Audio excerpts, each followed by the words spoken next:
Ang malupit na Viet Cong tunnel sa Vietnam War. 1960, Vietnam War, Vietnam. May hinahabol ng mga Viet Cong sa isang grupo ng mga American soldiers. Maya-maya pa, pumasok na sa kagubatan ng mga Viet Congs.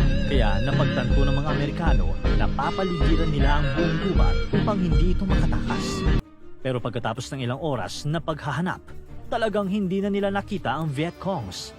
Imposible! Napapaligiran ng buong gubat. Paano sila naglaho na parang bula? Ang hindi nila alam, nasa ilalim lang pala nila ang Viet Congs. Sa videong ito, pag-uusapan natin ang malupit na Viet Cong tunnels noong Vietnam War at bakit nga ba napakadelikado nito. Noong November 1955, sumiklab ang Vietnam War sa pagitan ng North Vietnam at South Vietnam. Pero mas naging malaki pa ang labanan nang pumasok sa eksena ang US at kinampihan at sinuportahan nito ang South Vietnam. Kumpiyansa ang US sa giyera. Sa mga panahong iyon, tulad ngayon, isa na sila sa pinakamakapangyarihang bansa sa buong mundo. Alam ng Viet Congs na hindi nila kayang labanan ng harap-harapan ng US. Kaya naman, pinili nilang lumaban gamit ang guerrilla warfare. Kung hindi mo pa alam, ang guerrilla warfare ay isang klase ng strategy sa giyera kung saan hindi mo diretsang hinaharap ang kalaban, pero pinapanalo mo ang mga maliliit at mabibilis na labanan. At upang maisagawa ito, ginamit nila ang Viet Cong tunnels. Bago pa magsimula ang Vietnam War, taong 1946 hanggang 1954, nilabanan ng Viet Cong sa French Colonial Authority para makamit ang kanilang kalayaan. At upang matalo nila ang mas malakas na kalaban, naghukay sila ng mga tunnels para sa isasagawa nilang guerrilla warfare.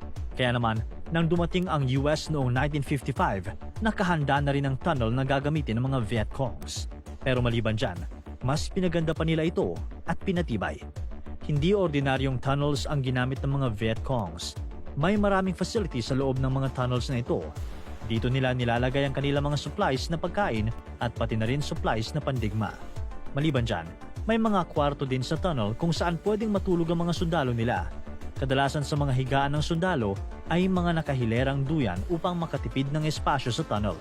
Kasama na rin dyan ang kusina at sala kung saan pwedeng kumain o magpahinga ang mga sundalo sa ilalim. May ilang malalaking tunnels na mas maraming facilities kesa sa iba. May mga tunnels na may espasyo para sa pagmamanufacture ng mga armas na panggera. May iba pa nga na may mga cinemas sa loob kung saan pwedeng manood ang mga sundalo ng propaganda o anumang palabas na pwedeng makapagpataas ng moral ng mga sundalo. Higit sa lahat, ang pinaka-importanting tunnels ay yung may maliit na clinic sa loob. Dito nila ginagamot ang mga sundalo upang masiguro na ligtas sila habang ginagawa ito. At bilang pangdepensa sa posibleng germs sa lupa, tinatakpan nila ang facility ng mga nakuha nilang American parachutes na naiwan sa battlefield. Para makatagal ka sa tunnel, kailangan mo ng hangin. May maraming ventilation shafts ang tunnel at sa labas ay tinatakpan sila ng mga dahon o pananim upang hindi ito makita. Sa madaling salita, hindi lang ito mga tunnels na pwede kang manatili pag may kalaban. Gumawa ang Viet Congs na isang buong nayon sa ilalim ng lupa. Sa umaga, madalas ay nasa loob lamang ng tunnel sa mga Viet Congs, nagpapahinga at nagpaplano kung paano nila susugurin ang kanilang kalaban. Pero tuwing gabi, habang tulog ang mga Americans, lumalabas sila ng tunnel upang kumalat ng impormasyon sa kalaban. Kumuha ng mga resources at higit sa lahat, magtanim ng mga traps para sa kalaban. Isa sa paboritong trap ng mga Viet Congs ay ang pagtanim ng M16 mines sa mga lugar kung saan dadaan ang mga kalaban. Tinawag ito na jumping jacks ng mga American soldiers dahil pag natapakan mo ito, tumatalon ito bago sumabog. Ginagamit rin nila ang pagtago sa tunnel upang maka-ambush ng kalaban. Isang Viet Cong ang magpapahabol sa mga Amerikano at pag nakarating na siya sa entry point ng tunnel, bigla na lang siyang mawawala. Habang naghahanap ang mga Amerikano, bigla na lang silang aambushin ng mga Viet Congs. Sa sobrang importante ng tunnels para sa mga Viet Congs, naging focus ito para sa mga Americans para atakihin. Sinubukan nilang bombahin ang mga lugar kung saan may nakapagsabi sa kanila na may Viet tunnel doon. Pero walang epekto ang B-52 explosive nila dahil masyadong malalim ang mga tunnel. Tuwing nakakakita sila ng entry point ng tunnel, sinusubukan nilang i-poison ang mga nasa loob ng tunnel gamit ang mga poisonous gases. Pero hindi rin ito umepekto dahil maraming ventilation shafts ang tunnels kaya lumalabas lang din ang poison. Kahit ang pagbaha sa mga tunnel ay hindi pwede dahil Flood-proof ang pagdisenyo ng Viet Cong sa mga ito. Ito ang dahilan kung bakit napagtanto ng kalaban na kung sisirain nila ang Viet Tunnels, kailangang may pumasok dito. Andito na nagkaroon ng mga sundalong tunnel rats. Ang mga tunnel rats ang mga sundalong Amerikano o South Vietnamese na siyang naatasan na pumasok sa mga Viet Tunnels upang sirain ang mga importanteng bagay dito. Alamin ang tamang daanan at hulihin ang mga Viet Cong sa loob. Kadalasan ay may dala lang silang pistol, flashlight at isang maliit na kutsilyo. Hindi biro ang trabahong ito. Sa katunayan, may ilang mga sundalo sa Vietnam War na nagsasabing ang pagiging tunnel rat ang isa sa pinakamahirap na trabaho noong gyera. Unang-una, mahirap hanapin ang mga entry points ng tunnel. Siyempre, dahil importante ito, tinago ito ng maigi ng mga Viet Congs. Kadalasan ay nasa mga random na bahay ito sa ilalim ng isang malaking kaldero o sa ilalim ng mga sako ng bigas. Pero ang paghahanap ang pinakamadaling parte ng trabaho.